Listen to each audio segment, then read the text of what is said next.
All right, welcome Inner Fire. I've got with me today one of my favorite people in the world, Princess Heather Foster. Welcome, Heather. Good morning. Let me set the tone for you. We just got done with a 7-mile run. It was beautiful. And behind Heather, the sun has come up. There's a beautiful bay behind her, and there's some rowers out there getting some exercise. There's a little bit of a breeze, so you might hear some ambient noise because we are outside because it's so beautiful. But just to tell you a little bit about Heather, she is a client of mine, and while this is not about marketing for Inner Fire, it is about people, and it's about endurance athletes. And Heather is been a client for a couple of years. She has done some great things with half marathon. She's gone on to a full marathon, and she's actually finished a 50-miler. This woman does not do anything half-ass. So welcome, Heather. So besides that beautiful introduction that I just gave you, why don't you tell us a little bit more about you, your personal life, and maybe something that nobody really knows? Okay. Well, on a personal note, as Brad said, my nickname is Princess, so I am the ultimate girly girl. And I would say that a fun little fact that people kind of find amusing is that a couple years ago, when I was about age 42, I decided that I wanted to tackle a half Ironman. And I had never done a sprint before, nor had I rode a bike or could I swim. So I decided at about age 42 that I was going to learn how to swim, ride a bike, and I was going to jump in and do a half Ironman. So a lot of people find that a little bit entertaining. Right. And then you conquered the first 70.3 Duathlon. Yes, I did. That was in Miami. Yeah, it was in Miami. And I placed second in my age group. Woo! Woohoo! And I found that I am a duathlete more than a triathlete. Which is fine. So mad props out to all those fabulous triathletes out there.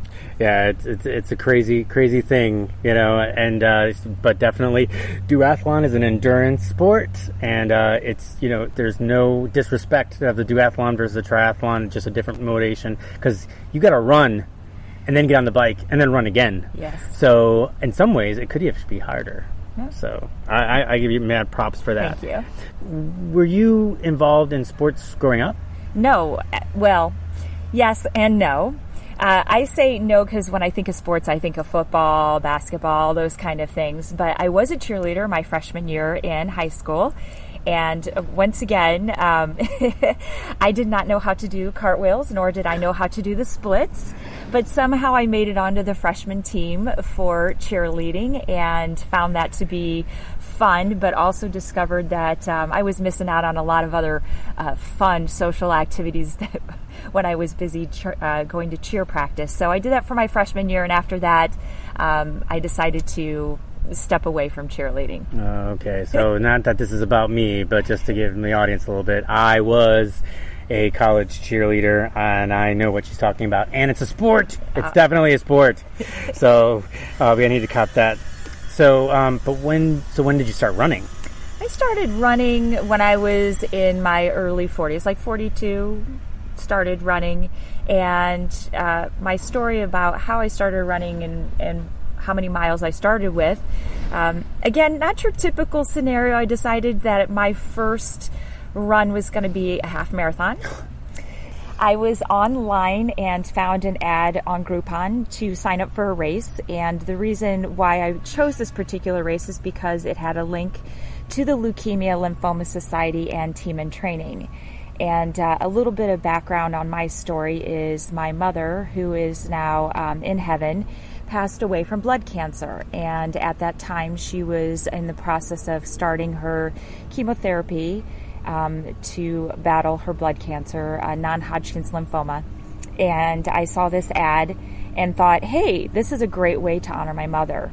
So I signed up online and had no idea what I was getting myself into. I didn't know that Team in Training involved fundraising.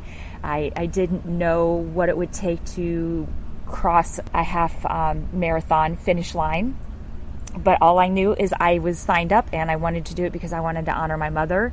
So the first thing I did is I called my mom and I said, Mama, I just signed up to run a half marathon in your honor. And that has what has really been the springboard to everything that I do today. Wow. So that's the Lymphoma Leukemia Society, which is team in training, which is what you said. So that kind of gives you the introduction to the title of the episode, which is Finding Your Why.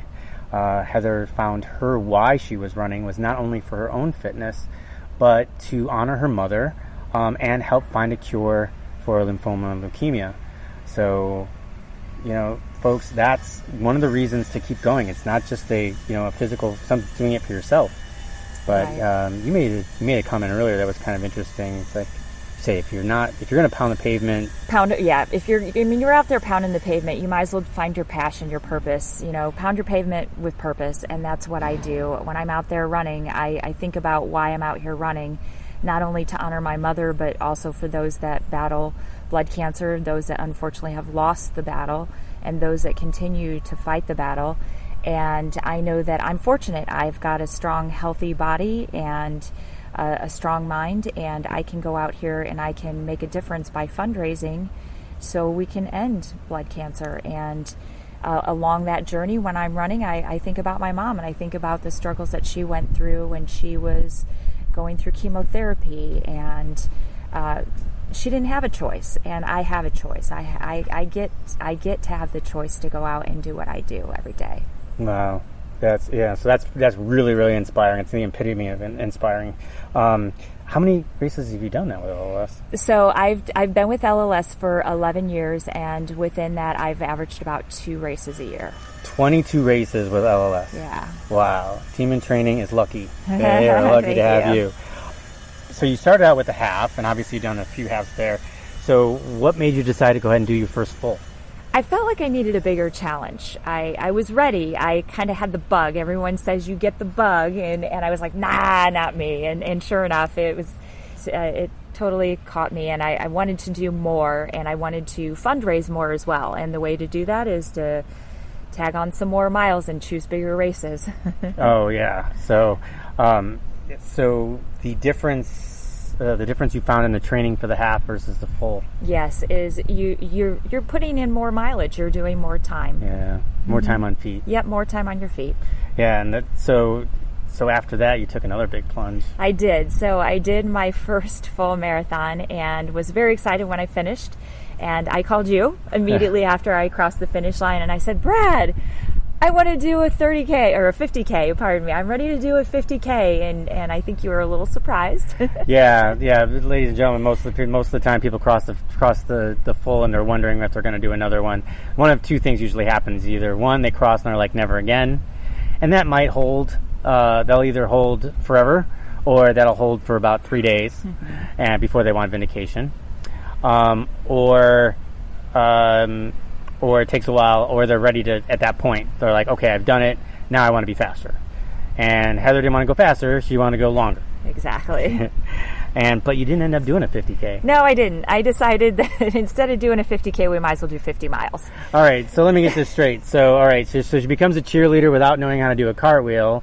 She goes and she signs up to do a half Ironman duathlon without knowing how to ride a bike or swim. Well, and you didn't swim, but yeah. And this is at an older, an older age, and now instead of going from doing a first full into the 50 miler. Yeah. Oh I skipped around a lot of things. I never did a 5K and went to a half, and then from a half to a full, and then a full to a 50 miler. And my first 5K, oddly enough, was literally last year when I did the Dopey challenge. And everyone thought that was pretty comical, considering I had done a 50 miler and had never done a 5K. Yeah, so she did a 50 miler all at one time, and then she goes and does the Dopey challenge, which, ladies and gentlemen, here in Florida, where we're right by Orlando, the Dopey challenge is a 5K on Thursday, 10K on Friday, half marathon on Saturday, followed by a full marathon on Sunday. She did all of them, and it's about 48.9 miles. Yeah, something like that. It's like 48.9 miles. And then cover of 4 days, she didn't cover the distance of the 50 miler. So she did very, very well And we'll talk a little bit more about that a little bit later. So tell me about so we talked about the difference in the training between the half and the full. Tell me about the difference in the training. Now, I know it, but I want you to tell them that. Is the difference you found between the full and the 50-mile training? So obviously, besides the fact that you're running more miles, the major difference is that you learn to run on tired legs. You have back-to-back long runs. And you'll do a 15-miler one day, and the very next day you might have to do a 20-miler. So it's literally a back-to-back long run, and learning to embrace, as you said before, embrace the suck. Yeah. As well as just embrace running on those tired legs. And I know that you've always asked me to write in my notes, how do you feel? What's going on? And when we do our weekly touch bases, you would say, how do you feel? And I'd be like, my legs are tired. I am tired. And your response was always like, that's good. That's what we want. That tells me you're getting ready. So it's the difference is running on tired legs. Yeah. And that's right. So for those of you that are experienced, you'll probably already know this, but those of you that are just thinking about doing a marathon training, basically what it is you end up doing some smaller workouts during the week, and then on the weekend you have the one long run to get your legs ready to take the distance. And usually that long run is a lot easier than the runs during the week. When you're training for ultras, you got to do back-to-back long runs, so your body understands, all right, when you get to that 25-mile mark that you're already used to, now you got to learn how to run on, and keep going. So we do back-to-back long runs. Now, again, you don't start out that way. It's still building up, and you start doing, 5s and 5s and 10s and 10s, and then 15, 15s, 12s and 10s, and you start building up to the point where you are doing those, like she said, you might do a 20 on one day and a 15 on the next to run on those tired legs, so your body can continue to run even after it's tired. So that's the biggest difference. So all of you thinking about taking on ultras or anything like that, that's your biggest difference is those back-to-back long runs. And you can do it. Oh, absolutely. You can do it. When you think back to prior to entering your fourth decade of life, before then, how do you feel like your workouts have been different? It's more endurance focused right now. Earlier, I would say I was more about shorter distances, but also I tried a couple of different things, and it'll kind of give you maybe a little bit of background as to why I have a passion for running as well. Is running to me is not a selfish sport. It's something that you can do. You can get involved with a charity. You can run with a team. You can run with a group of people. There's a sense of community and family when you run, whereas in other sports sometimes you lack that. And in my earlier years, I started off and I introduced myself to what they call figure competing or bikini competitions, bodybuilding, that area of sports, and took that on for a while. And I have great respect for any competitor out there who does any of those types of sports, but found that it wasn't to my liking. I felt that it was very focused on me, and I'd rather have that attention focused on other things like charity and doing something other than having all eyes on me. So I started off doing that and was more strength training, and now I'm more focused on, in this decade of my life, being more on endurance. Obviously, our audience here is endurance athletes, and most of the time my niche is over 40.